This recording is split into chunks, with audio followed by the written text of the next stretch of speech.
Hello guys, ఈరోజు 35వ రోజు 90 days ఛాలెంజ్లో అయితే ఈరోజు రన్నింగ్ ఫినిష్ చేసుకున్నా, ఎక్సర్సైజ్ ఫినిష్ చేసుకున్నా. ఈరోజు నుంచి ఒక డిసిజన్ తీసుకోబోతున్నా. 35వ రోజు కాబట్టి మనం అందరం స్టెప్ బై స్టెప్ గ్రో కావాల్సిందే. మిస్టేక్స్ ఏదో జరుగుతున్నాయి ఏంటో అని తెలుసుకొని మనం దాన్ని పాలిష్ చేయాల్సిందే అండ్ దాన్ని కరెక్ట్ చేయాల్సిందే. అలాగే నేను ఈ 35 రోజుల్లో ఎస్టర్డే వరకు 34 డేస్ అయింది. ఆ వీడియోస్ అన్నీ నేను చూశాను. వీక్లీ 5 డేస్ రన్నింగ్ ఎక్సర్సైజ్, మిగతా 2 డేస్ ఒకరోజు మెడిటేషన్ అండ్ ఇంకొక రోజు బుక్ రీడింగ్ లాంటివి చేసేవాడిని. ఇప్పటి నుంచి కూడా అలాగే చేస్తా. బట్ నేను ఏదైతే ఎక్సర్సైజ్ వీడియోస్ పెడుతుంటానో అది రియల్గా నేను ఓన్గా చేస్తుంటే కాబట్టి అందులో కొన్ని మిస్టేక్స్ ఉండే అండ్ వీడియో సరిగ్గా క్యాప్చర్ చేయక అంత బాగా రాలే ఆ వీడియోస్. సో ఈ రోజు నుంచి నేను అలా ఎక్సర్సైజ్ చేసే వీడియోస్ పెట్టాను.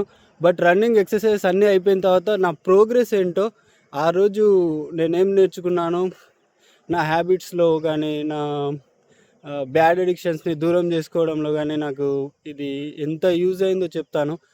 ఈ 35 డేస్లో నేను ఫస్ట్ డే నుంచి ఈరోజు వరకు రియల్గా ఎంతో ట్రాన్స్ఫార్మ్ అయింది నా లోపల. యునో వాట్, నాకు మార్నింగ్ టైం లేచే హ్యాబిట్ లేకుండే, హ్యాబిట్ అలవాటైంది. 4 o'clockకి లేచి ఫస్ట్ 5 minutes లైట్గా కళ్ళు మూసుకొని మెడిటేషన్ లాంటివి చేసి ఫ్రెష్ అప్ అయ్యి మళ్ళీ రన్నింగ్కి వచ్చి డైలీ ఇలా చెమట చిందిస్తుంటే నా లోపల స్ట్రెంగ్త్, స్టామినా పెరుగుతుంది. అండ్ దాంతోపాటు ఈ 34 డేస్లో మెయిన్గా నేను గమనించింది, నా మొబైల్ అడిక్షన్ దూరం అయింది. ఎందుకంటే మార్నింగ్ 4 o'clockకి లేవాలి కాబట్టి ఎగ్జాక్ట్గా తప్పకుండా నైట్ 9-9:30కి పడుకోవాలి. అలా పడుకుంటున్నా, లేకపోతే అప్పుడు రీల్స్ స్క్రోల్ చేసుకుంటూ అలా ఇలా 11-12 అవుతుండే. పడుకొని మార్నింగ్ 6-7కి లేస్తుంటే అలా నేను ఇప్పుడు ఈ వీడియోస్ ఏదైతే చేస్తున్నానో, ఇప్పుడు నేను కంటెంట్ క్రియేషన్ స్టార్ట్ చేసింది స్టెప్ బై స్టెప్ గ్రో అవుతాం. ఏదైతే మిస్టేక్ జరుగుతాయో ఇన్ని రోజులు నేను స్టార్ట్ చేయకపోవడానికి రీజన్ 35 డేస్ బ్యాక్ నుంచే కంటెంట్ క్రియేషన్ స్టార్ట్ చేసిన అండ్ ఇన్ని రోజుల నుంచి నేను కంటెంట్ క్రియేషన్ స్టార్ట్ చేయకపోవడానికి రీజన్, నాకు ఇది పర్ఫెక్ట్గా రాదు, వీడియో ఎడిటింగ్ పర్ఫెక్ట్గా రాదు, నేను మాట్లాడలేను అండ్ ఎన్నో మిత్స్ ఉన్నాయి నా లోపల, అందుకే నేను చేయలేకపోయినా. బట్ ఇప్పుడు చేస్తున్నా. ఇన్ని రోజులు ఎక్సర్సైజ్ వీడియోస్ అవి అంత మంచిగా రాలే నాకు తెలుసు. నాకు నా ఫ్రెండ్స్ కానివ్వండి, నా వ్యూవర్స్ కానివ్వండి, కొంతమంది నాకు జెన్యున్గా రివ్యూ చెప్పారు. Thank you very much. మీరు రివ్యూ చెప్పినందుకు పాజిటివ్గా తీసుకుంటున్నా.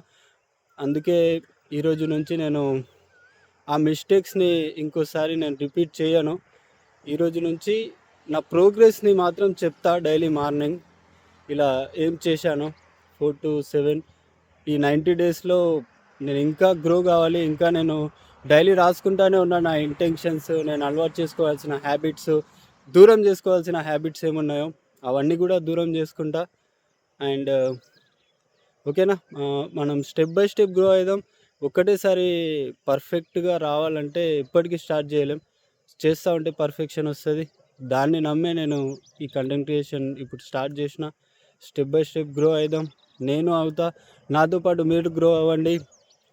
ఎస్పెషల్లీ 90 డేస్ ఛాలెంజ్లో 35 డేస్ అయిపోయినాయి, 65 డేస్ ఉన్నాయి. 65 డేస్లో ఉన్న కాస్త బ్యాడ్ అడిక్షన్స్ అండ్ బ్యాడ్ హ్యాబిట్స్ని 100% దూరం చేసుకుంటా అండ్ కొన్ని గుడ్ హ్యాబిట్స్ని ఆటోమేటిక్గా అలవాటు చేసుకుంటాం.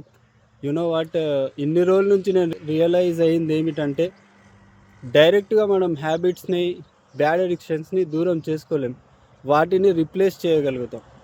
ఇలా ఏదన్నా ఒక ఛాలెంజ్ తీసుకొని ఏదన్నా పాజిటివ్ వర్క్ చేస్తూ మనం దాన్ని రిప్లేస్ చేయగలుగుతాం. అలా రిప్లేస్ చేద్దాం. ఓకేనా? Thank you very much.